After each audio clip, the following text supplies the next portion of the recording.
42% బలహీన వర్గాలకు రిజర్వేషన్లు అమలు చేయాలంటే ఎస్సీ ఎస్టీ ఇవన్నీ కలిపితే దాదాపుగా 70% వరకు రిజర్వేషన్లు పెరిగే అవకాశం ఉన్నది.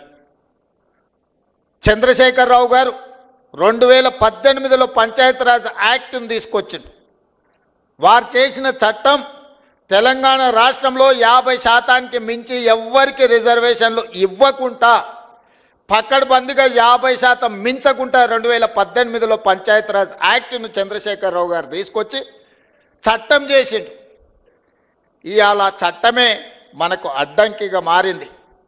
స్థానిక సంస్థల్లో కానీ ఈరోజు స్థానిక సంస్థల్లో రిజర్వేషన్లు ఇవ్వాలి అని అంటే నోటిఫికేషన్ ఇవ్వాలి అంటే 2018లో ఆనాటి ప్రభుత్వం చేసిన పంచాయతీరాజ్ యాక్ట్ ఈరోజు అడ్డంకిగా మారింది.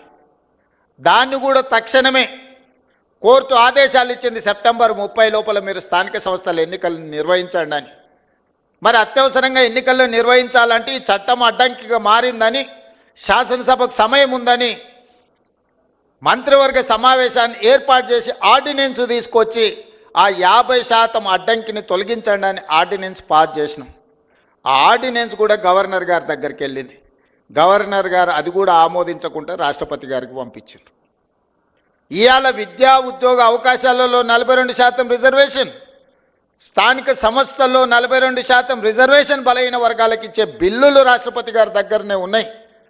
చంద్రశేఖరరావు గారు తెచ్చిన చట్టం ఈరోజు 50% లోపలనే రిజర్వేషన్లు ఉండాలని ఏదైతే చేసిండో దాన్ని తొలగించడానికి చేసిన ఆర్డినెన్స్ కూడా ఈరోజు కేంద్ర ప్రభుత్వం దగ్గర, రాష్ట్రపతి గారి దగ్గర చిక్కుకున్నాయి. ఇవాళ మేము వాటి గురించి మాట్లాడి, వాటి గురించి చర్చించి ఇక వీళ్ళు వినడం లేదు, వీళ్ళతోని కొట్లాడాల్సిందే అని ఢిల్లీ జంతర్ మంతర్ దగ్గర పెద్ద ఎత్తున ధర్నా చేసినాం. మొత్తం మంత్రివర్గము, పార్లమెంట్ సభ్యులు, శాసనమండలి సభ్యులు, శాసనసభ్యులు, సంఘాల నాయకులందరూ కూడా అక్కడికి వచ్చి వేలాది మంది రోజు మొత్తం ధర్నా చేస్తే దేశంలో వివిధ రాష్ట్రాలకు సంబంధించిన 100 మంది పార్లమెంట్ సభ్యులు, ముఖ్యంగా తమిళనాడు నుంచి, మహారాష్ట్ర నుంచి, బీహార్ నుంచి, ఉత్తరప్రదేశ్ నుంచి వివిధ రాష్ట్రాలకు సంబంధించిన పార్లమెంట్ సభ్యులు అందరూ కూడా మేము అండగా నిలబడతాం, మీ న్యాయమైన కోరిక సాధించడానికి మేము సహకరిస్తామని వాళ్ళందరూ కూడా అక్కడికి వచ్చి మనకు మద్దతు పలకడం జరిగింది.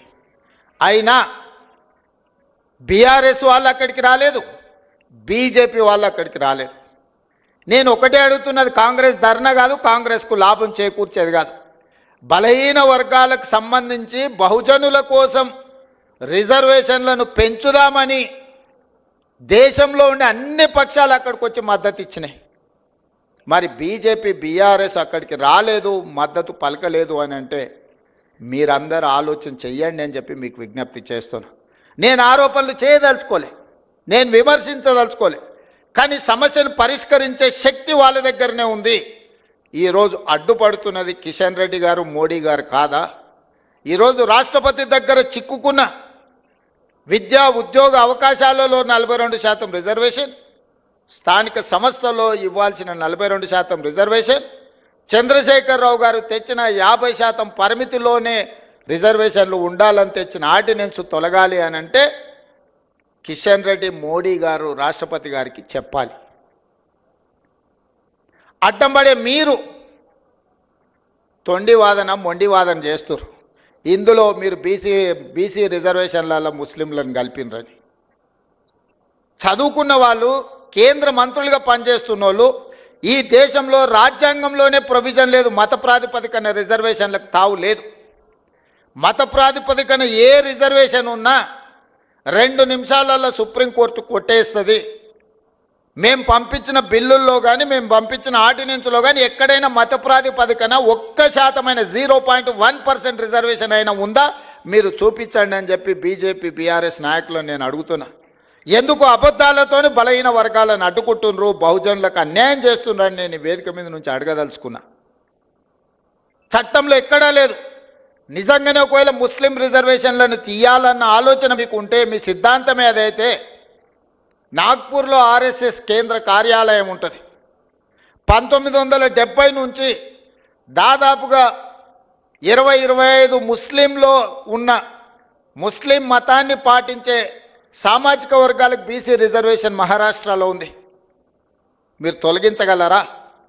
గుజరాత్ నరేంద్ర మోడీ గారు పుట్టి పెరిగిన గుజరాత్ రాష్ట్రంలో ఈరోజు ముస్లిమ్స్కి బీసీ రిజర్వేషన్లు వస్తున్నాయి. నరేంద్ర మోడీ గారు గుజరాత్లో తొలగించగలరా? ఈరోజు ఉత్తరప్రదేశ్లో బీసీ రిజర్వేషన్లలో ముస్లింలకు సంబంధించిన రిజర్వేషన్లు ఉన్నాయి. ఉత్తరప్రదేశ్ నుంచి ప్రధానమంత్రిగా ఉన్న నరేంద్ర మోడీ గారు మీరు ఉత్తరప్రదేశ్లో తొలగించగలరా? దూదేకుల కానీ నూరు భాష కానీ ఇతర ముస్లిం వెనుకబడిన వర్గాలు మొదటి నుంచి బీసీలలో రిజర్వేషన్లు ఉన్నాయి. మన దగ్గర కూడా దూదేకులకు రిజర్వేషన్ ఉంది, నూరు భాష ఉంది.